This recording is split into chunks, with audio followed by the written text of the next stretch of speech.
So I feel like I'm constantly practicing how am I the best person for somebody to connect with, but it's not easy. And I think it's something that we're always learning and it's something that we're always evolving. And that's where that idea of empathy at scale came about, that I fell in love with, is that as you mentioned in the beginning, I run the workforce business unit at QuestionPro.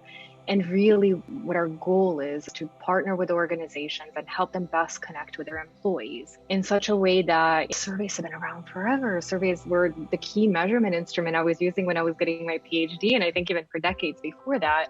But a lot of times they were looked at in a little bit of a dry form. You had all of your different scales, it was agreements, you had different, you make sure you don't ask a double-barreled question and all of those things.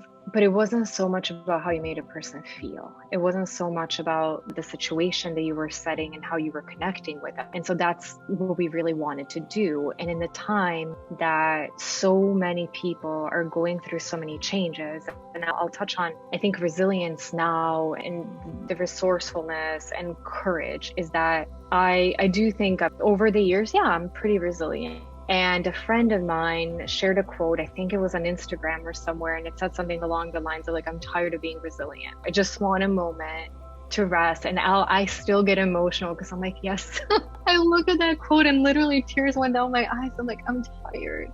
I fight and there are things that I love, but I just need a break. Can I not fight for a minute? Can it just be easy? And so when I do tell my story and the fact that I'm very happy with my life and I feel very lucky, is that I don't want people to ever think that for somebody that's been this fortunate, it's never difficult.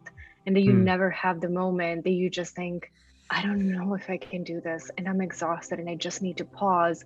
And then that as humans, we have self-doubt around, is now a good time to pause? Like, am I disappointing myself? Am I disappointing my family? I have a team. I have an entire business unit. I can't disappoint all these people, but we're humans and we need that pause and we need that compassion